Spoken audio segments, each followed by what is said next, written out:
Now, how to get a Sadguru? There are two reasons for not getting the Sadguru. First, the ignorance of the fact that there is no easier or quicker method to moksha other than the one indicated in the traditional moksha shastra. Na anya pantha ayanaya vidyate. Svetashwara Upanishad 3.8. Lack of knowledge of the fact that with sadhana sampatti or shat sampatti, one has to himself struggle towards the spiritual goal.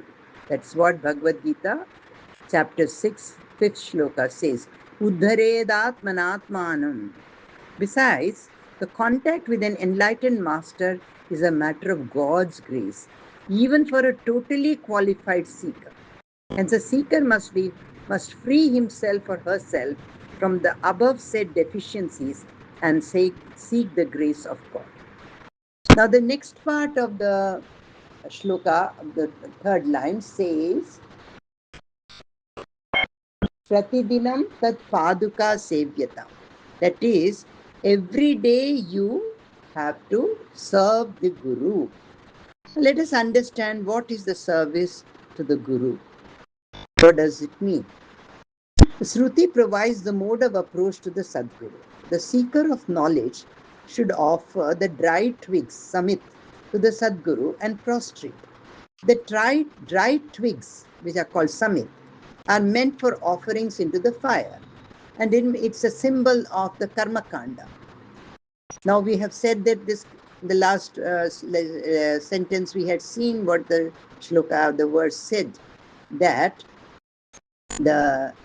you should approach the Guru after giving up the karma. It means after one has taken karma sannyasa.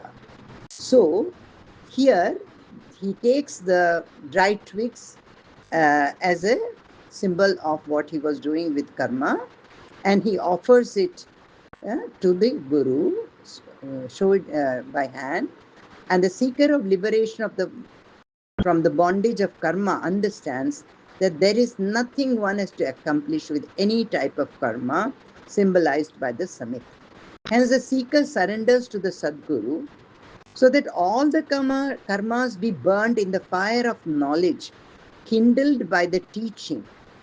In the Gita, the Lord mentions that the Jnana Agni, the fire of knowledge, burns all the karmas to ashes, as even the dry twigs are burnt by the fire to ashes.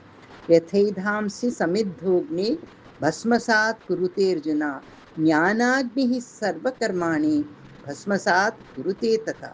Bhagavad Gita 4.37. There are hundreds of statements and examples in the scriptural texts, Vedas, Puranas, and epics regarding the right conduct of a seeker towards a teacher. On the whole, it can be summarized as follows. 8-limbed prostration, that is Sashtanga Pranam, humble presentation of doubts in order to gain clarity, obeying the commands and rendering any form of service. These are part and parcel of the life at the feet of a master, a guru. The conduct mentioned here is well stated in the Gita.